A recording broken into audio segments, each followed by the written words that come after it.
Windy Wellington is called that for a reason, and nowhere is that more obvious than at the capital's airport.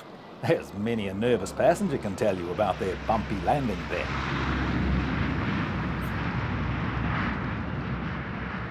But despite its reputation, there has never been a serious accident or even a minor injury in the 60 years that the airport has served Wellington. In fact, the closest it ever came to experiencing a major disaster was exactly 60 years ago, on the 25th of October 1959. It happened during the Great Air Show, held to celebrate the opening of the brand new airport. And on that day, there was not just one near disaster, there were three. The new airport had been 7 years in the making, as the residents of the eastern suburbs watched 160 houses being moved, and half a hill pushed into Evans Bay. The other half was pushed into Lisle Bay, where massive concrete tetrapods gave protection from the Cook Strait gales. A brand new control tower was built in the nearby suburb, but the budget didn't extend to a new terminal. So an old hangar was refurbished and turned into Wellington's temporary terminal, though it turned out to be not so temporary. To celebrate the opening of the capital's pride and joy, the greatest air show ever held in New Zealand was planned. The biggest, the fastest and the newest of aircraft from Britain and America would fly the Wellington skies, along with the best of our own. It would be the most spectacular event ever held in the capital, and it was all set to go on the Saturday of Labour Weekend 1959. Alas, the infamous Wellington wind and rain intervened, and all the spectators got that day were a selection of curious indoor displays and the official speeches from the Mayor, the Prime Minister and the Governor-General. I ask God's blessing upon all who will operate it and all who use it on their lawful occasions. Ladies and gentlemen, it gives me very great pleasure to declare Wellington Airport officially open. The air show was cancelled, and everyone hoped the next day's weather would be better. It was, marginally, and the show finally got underway on the Sunday, in scattered cloud and a fierce Wellington northerly. The weather was not kind. The first option was for the show to be flown on a Saturday, and it was cancelled because of the weather. The weather's still very much a bad factor on the Sunday, but with the overseas visitors having to return to their homes, the show was put on. My part in it was flying in the aerobatic team, one of 4 vampires, and we were the last on in the show. So we had the opportunity to observe the start of Wellington Airport's opening, and it just turned out to be an incredible day. The show was started by a small aeroplane doing a top dressing demonstration, and in the turbulence and wind, all I can describe the man's antics as was like a St. Vitus dance from one end of the runway to the other. We then had a demonstration from the Fokker Friendship crew, and they were trying to impress everyone with their short landing characteristics. And so we watched these 2 airplanes come down on the stall in all the turbulence, touch down right on the end of the runway with smoke pouring off the tyres, and pull up in an incredibly short distance. So we Air Force pilots were full of admiration for their skill. We weren't quite so sure about their judgment. Then a gaggle of Devons and Harvards from the training school at Wigram went through. And pilots who were in the Devons, which were far less manoeuvrable than the Harvards, said that they were using full control just to stop nudging into the airplane next to them. And so that was a pretty wild scene, watching this large formation go through in those circumstances. The next act featured an RNZAF flying boat, which had flown from its base at Hobsonville. The co-pilot was young Robin Klitscher, who went on to become a highly decorated Air Vice Marshal. A Sunderland flying boat, once a familiar sight in Evans Bay, comes in on a very low-level run. We lined up on the runway, and it was turbulent, and my captain said that he was going to try and hold the aircraft low over the runway for a smooth pass, and we just got too close to the ground and hit it. Too low. The Sunderland returned to Hobsonville with a hole in her hull after leaving her mark on the runway. From the cockpit, the lowest part of a Sunderland is the keel, and the pilots are sitting something like 16, maybe 20 feet above that. So there's a lot of aeroplane between you and the ground. It was rather like hitting a couple of speed bumps in the road.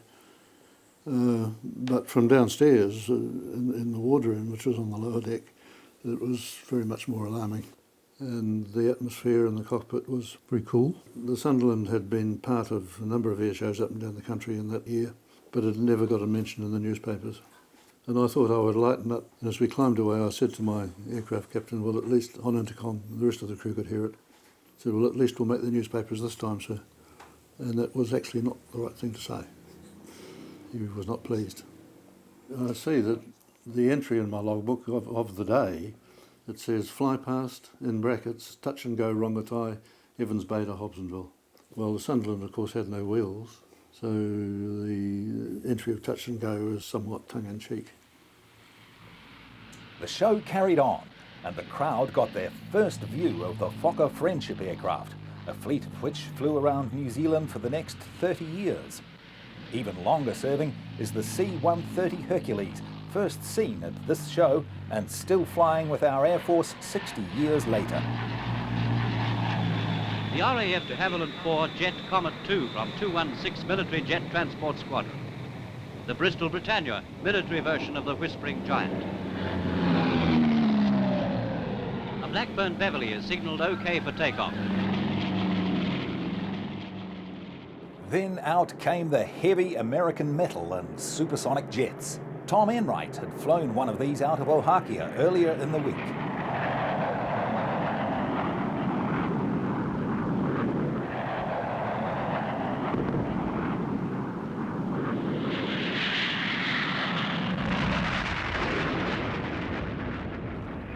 Then it was time for the remarkable delta-wing Vulcan bombers of the Royal Air Force. After a couple of flyovers, one of these was to attempt a landing, needing to use all of the rather short runway. As the Vulcan circled, the Kiwi Jetabatic display team was lining up their vampires at the end of the runway. These daring young men were led by Flight Lieutenant Colin Rudd, with Tom Enright, his number 2. We almost witnessed the most terrible tragedy. We were the next act on and the last act of the show, so we were right at the takeoff point and everything happened right in front of us. I observed the first approach and touchdown that the landing bogey was only about 10 feet from the end of the runway, and on the second one it was right on the end of the runway. And I thought, do I say something here? But of course, display frequencies are very busy, and I thought I should not intrude. But sure enough, the aircraft came around on its final intended landing, and it touched down short, and the port undercarriage struck a wall and folded back about the pivot of its attachment to the wing, and bashed into the wing, and a great spray of fuel came straight out of the exhaust of numbers 1 and 2 engines. And why he didn't blow up from that, I'll never know. He's undershot. The port undercarriage has hit the embankment and collapsed. Fuel lines are fractured and kerosene streams behind the Vulcan. I could scarcely believe my eyes as the pilot instantly applied power, and he flew that aircraft off. He pushed it off like a rocket. I discovered later it had what was then a secret installation in the engine which allowed instantaneous power, whereas up to that point, to accelerate a jet engine, if you tried to get it up to full power within less than 3 seconds, it would have a pressure fluctuation go through from one end of the engine to the other, and you got a lot of noise but no power. So it was astonishing to see this aeroplane flown off. As you can see, the wing tip came very close to touching the ground. Had that happened, almost certainly the aircraft would have cartwheeled into the crowd, and there would have been a horrendous disaster without doubt. On board the Vulcan that day was navigator Bryn Lewis. On a later visit to Wellington, he vividly recalled the incident. Well, I thought we were going to die, and people on the ground were going to die. When we hit the end of the runway, the whole aircraft shuddered violently, and there was a huge bang. We knew we'd done some serious damage. Captain Smales put on full power to pull away. We did not need to jettison fuel for the landing at Oahakia because the impact had punctured the fuel tank. I had a dial in front of me which told me we were losing fuel fast, and I told the captain to get us down quick. So we landed without our left wheels. It was a beautiful landing, and the aircraft stayed horizontal until it lost aerodynamic speed. At that point, the left wingtip contacted the ground and we slid off the runway. We were alive. But the excitement wasn't over yet. The third near miss of the day wasn't so obvious to the public, but it was so nearly a spectacular disaster, and the pilots who flew it certainly knew it. We were then told, red formation clear for takeoff, and off we went. And we were ready for anything after everything that had happened that day at Wellington, and we got plenty. We went off into rough flying conditions, enough low cloud around for the leader to decide he couldn't perform the display over the airfield, and so he said, we'll do it over Cook Strait within sight of the people, and we proceeded to go through our routine out there. Highlight of the day for most people is the performance of the RNZAF jet-aerobatic team in their Vampires. A great display of precision flying climaxes the pageant, marking the transformation of the old Rongotai airstrip into a modern airport within the city boundaries. The last act of the routine is the downward bomb burst. 4 aircraft break to the 4 quadrants of the compass and pull out trailing smoke. This is very thrilling. Once you've got it under control, you just eased it off a bit so it looked good for the crowd. What happened was that as we were approaching that manoeuvre, the team leader said, it's cleared over the airfield, we'll go back and we'll do the down bomb burst over the airport. Our leader positioned us very nicely, and we came over the top of the loop and into the vertical dive, at which we all expected his usual metronome-like braking, go call. But as we stabilised in a vertical dive, we suddenly were in cloud. I don't know where it came from. But the leader could not call the brake in cloud, as we'd probably have collided with one another, and so we had to wait until it cleared, and we could all sense in the seconds or milliseconds this was becoming very scary. And when the cloud cleared, instead of the usual braking go call, there was an absolute scream from our leader. Brake go, he screamed. And I was appalled. We were obviously dangerously low. And I instantly raked in as much G as I could get. So I know a lot of pilots might even be skeptical, but I really believed that I was pulling something in the order of 12 G there. A person on the ground told me some months later that he observed this aeroplane with its nose high in the air, with contrails coming from every rivet as it desperately sought to pull out above the ground, and he claimed that I was less than 3 meters from the ground, finally.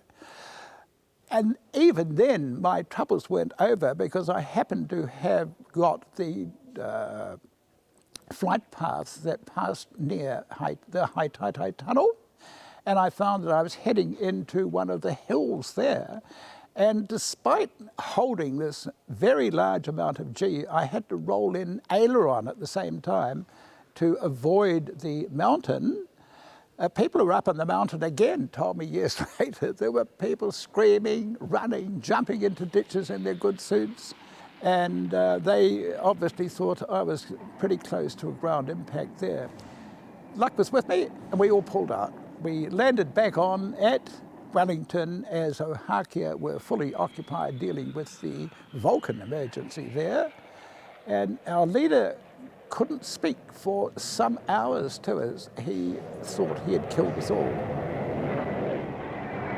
Wellington Airport has now served the capital for 60 years, but thankfully, there has never been quite such an exciting day as there was at that opening show on Labour Weekend 1959.